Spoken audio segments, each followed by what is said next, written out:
Hace 2000 años, ¿cómo descubrieron los autores de El Zohar que la Tierra es redonda y que tiene estaciones y polos?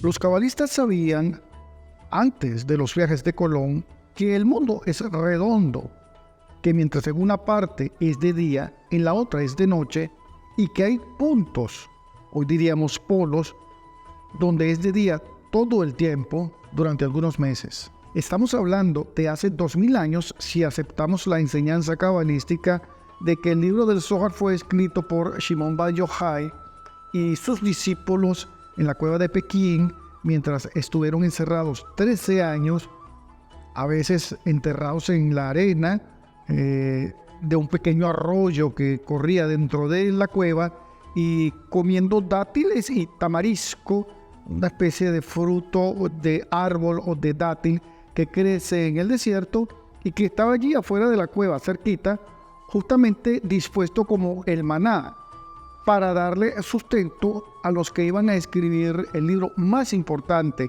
la obra capital de la sabiduría de la Kabbalah. Bueno, esta es la tradición cabalística y según esta tradición creemos que el Zohar fue escrito o empezó a ser escrito por Shimon Bar Yochai y sus discípulos en esa cueva en el siglo II de la Era Común.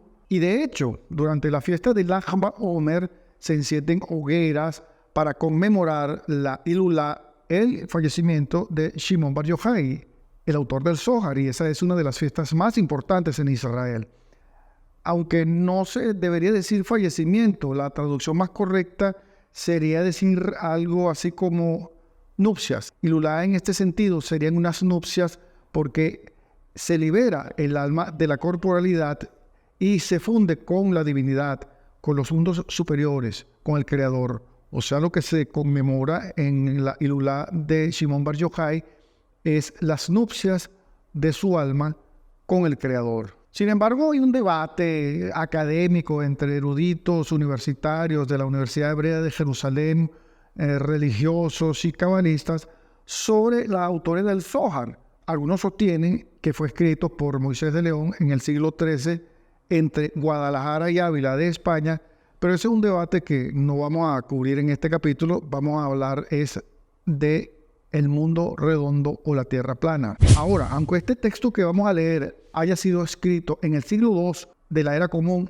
o en el siglo XIII, en ambos casos fue antes de los viajes de Colón y no fue hasta los viajes de Magallanes cuando finalmente quedó demostrado con una vuelta al mundo incluida que el mundo era redondo. Eso ocurrió y finalmente los terraplanistas y la iglesia quedaron relegados poco a poco en el ámbito de la ciencia y la geografía. Pero bueno, por supuesto que no se han extinguido.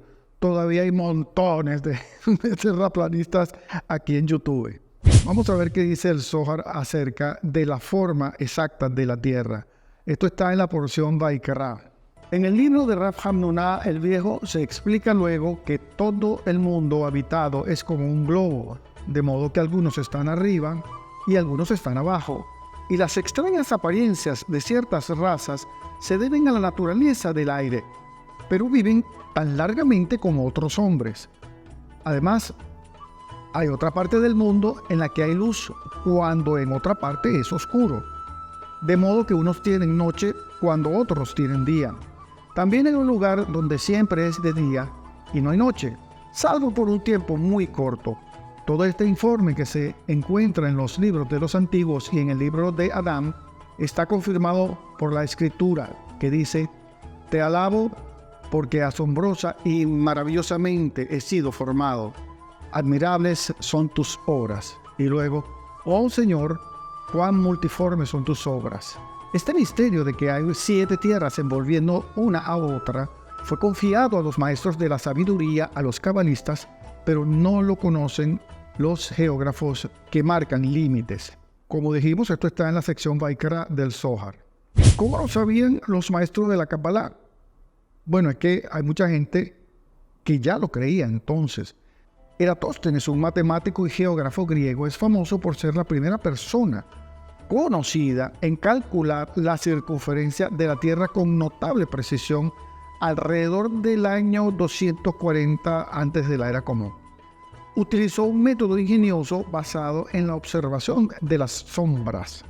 Nacido en Cirene, en la actual Libia, en el año 276 antes de la era común, Eratóstenes fue un erudito polifacético que llegó a ser el jefe bibliotecario, nada más y nada menos que de la Biblioteca de Alejandría.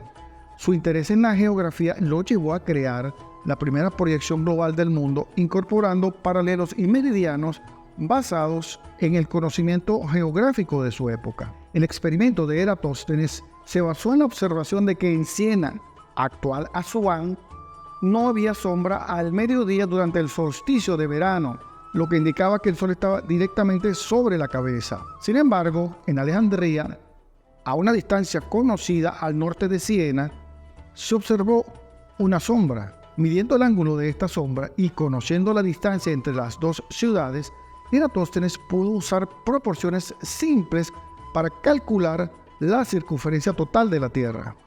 Pura geometría básica, euclidiana. Su estimación fue aproximadamente 250.000 estadios, que se cree que es el equivalente más o menos entre 39.000 y 46.000 kilómetros de circunferencia, muy cerca de la medida actual que se considera que es 40.075 kilómetros de circunferencia de la Tierra en el Ecuador. Bueno, los filósofos griegos, mucho antes de Eratóstenes, ya tenían la noción de que la Tierra era esférica. Las observaciones de los eclipses lunares, donde la sombra de la Tierra proyectada en la Luna era siempre redonda, y el cambio de la altura de las estrellas como la estrella Polaris, al viajar hacia el norte o hacia el sur, sugerían una Tierra curva. Aristóteles, alrededor del año 340 antes de la era común, apoyó la idea de una Tierra esférica, por razones tanto dogmáticas como basadas en la observación. La idea de una Tierra esférica se aceptó en la mayoría de los círculos filosóficos griegos hasta el siglo V antes de la era común. Y así el enfoque de los filósofos naturales cambió de probar la forma de la Tierra a descubrir el tamaño de la Tierra, que fue lo que hizo Eratóstenes. Calculó la circunferencia con una geometría muy simple, con un poquito de sentido común y espíritu científico. Pero aunque el mismo Aristóteles, que fue una autoridad para la Iglesia Católica, había dicho que la Tierra es redonda, sin embargo, las tesis dogmáticas de la Iglesia durante muchos siglos incluían que la Tierra era plana. Y si decías lo contrario, te podían quemar en la hoguera. Bueno, como dijimos, quedan algunos convencidos de que la Tierra es plana, pero esa es otra historia, otra teoría de la conspiración. Hay muchas otras historias en el Zohar y en los libros de los cabalistas donde se nos muestran conocimientos que recién en los últimos siglos la humanidad ha podido verificar con los instrumentos de la revolución científica, desde la edad del universo hasta la posible existencia de vida extraterrestre. Pero eso no va a dar material para otros capítulos. Yo soy Oscar Reyes Matute, soy filósofo, guionista de cine y desde hace 15 años estudio con el Rav Michael Lightman, alumno del cabalista Rabbi Baruch Ashlach el Rabás, quien fue a su vez hijo del más grande cabalista del siglo XX, Yehudah Halevi Ashlach Baal Hasulam, el del método de la escalera, que comentó y abrió la Kabbalah del Ari de Isaac Luria para toda la humanidad. Gracias a Dios, pertenezco a una tradición que se transmite de boca a oreja, de maestro a alumno, estos conocimientos desde Baal Hasulam, pasando por Gabás, por mi maestro Lightman, hasta llegar a nosotros. Si quieres estudiar Kabbalah Luriánica, te dejo aquí abajo el enlace del canal del Rav Michael Lightman en español. Es Kabbalah en hebreo, con traducción simultánea en más de 8 idiomas. Aquí nos concentramos en la Kabbalah de quinto nivel para todos y con todas las herramientas de conocimiento que ha desarrollado la humanidad a lo largo de los siglos en una unificación que en hebreo se dice Ihud o Echad. Nos vemos en el próximo capítulo. Shalom.